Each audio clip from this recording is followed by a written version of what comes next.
Playing through the trilogy of Donkey Kong Country has been an absolute blast, overcoming challenges, switching out Kongs with different abilities, befriending animals. So much has been going on, and of course so many things to think about and ponder. I find myself just enamored with different elements and the subtle details Rare put into these games.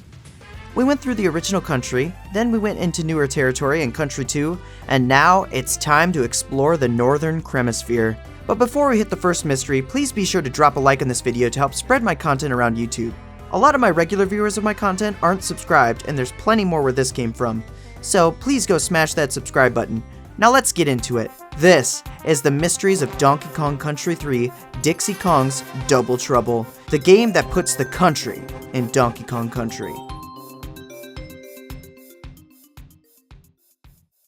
Link in the Northern Kremisphere.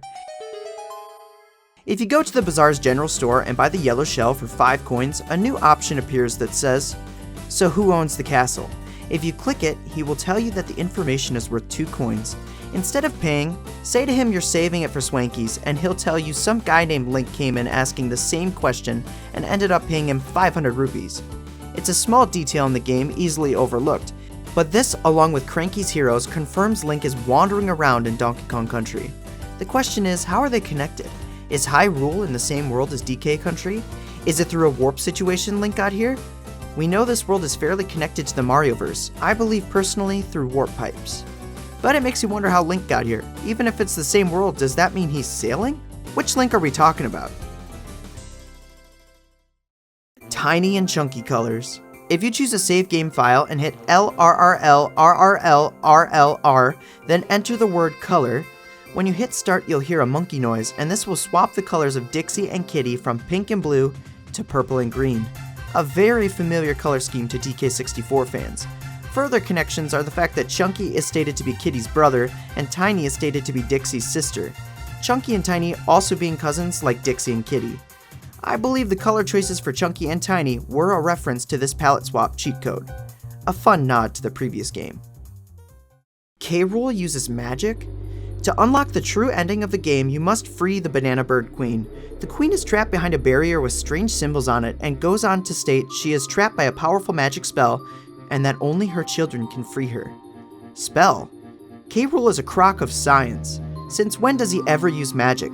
To my knowledge, he's always using gadgets, tools, and physical characteristics to fight the Kongs. People have pointed to his crown being magical, but I don't know about that one. I do want to point out in the end of Donkey Kong Country 2, we see Rool sail off into the distance, presumably to the northern Kremisphere where he has a castle. Could he have made a stop along the way and befriended someone who knows magic? The Banjo and DK worlds are connected via Diddy Kong Racing. Even the northern Kremisphere is backed with bears with names that start with the letter B. I think it's totally possible these two titans of industry collaborated. Perhaps Grunty's shipyard works with Kremkroc Industries. The amount of connections could get wild here, but I've talked about this in my Mapping the Rare Universe video. Go watch it if you haven't. Secret boat songs. You have several vehicles in this game to navigate around the hub world. All 3 of the boats you use have secret honks, which are short blurbs of songs. The motorboat plays La Cucaracha. The hovercraft, the theme from Gloomy Galleon. And the Turbo Ski plays a brief bit of the Hawaii 5-0 theme song.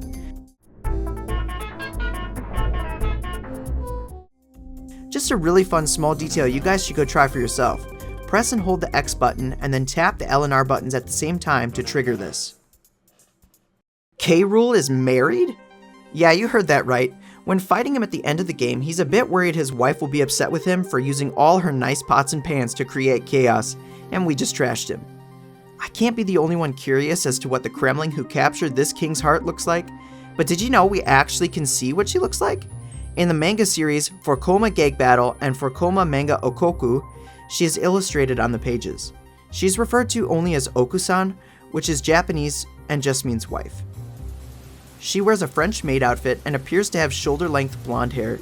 Rool seems to have a type. He's seen in the manga watching an anime with a similar looking girl in the show, and also showing attraction to Candy Kong and DK64.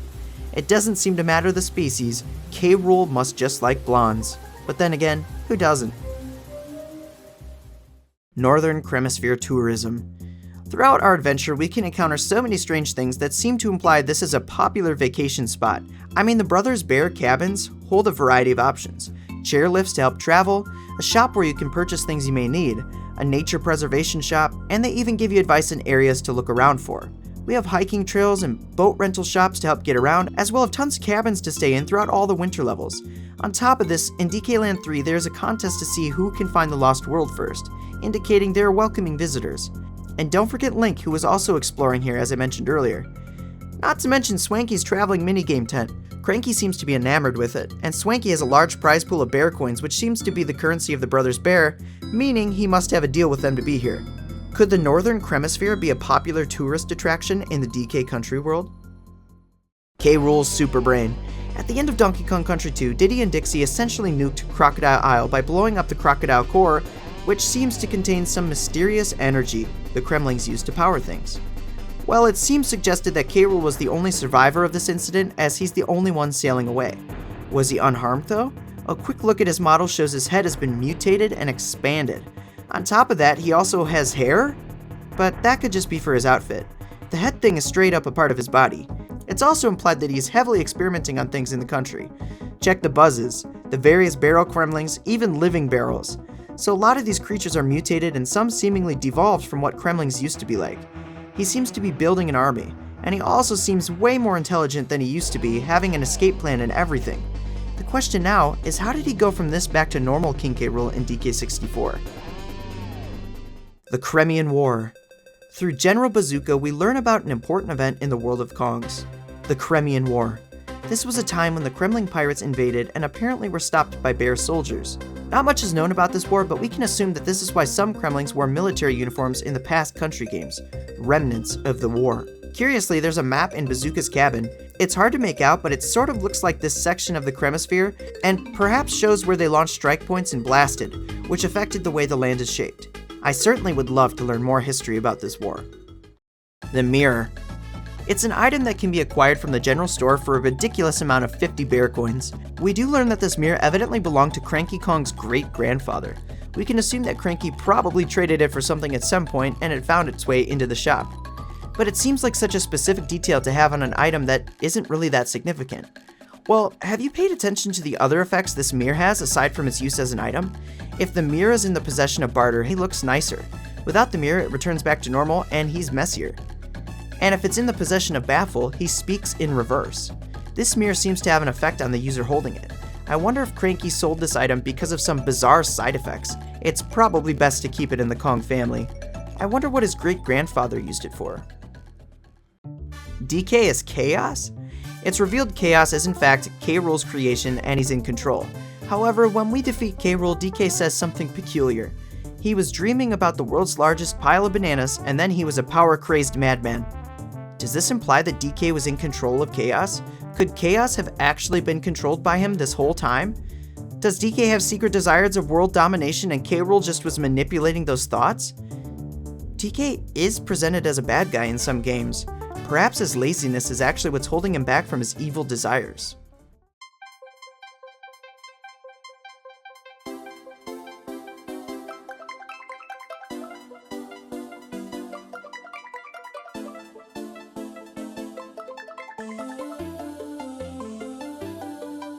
Well, that's all I have for you. Please drop a like in this video to help spread my content and be sure to subscribe so you don't miss a future upload. Until next time, have a good one.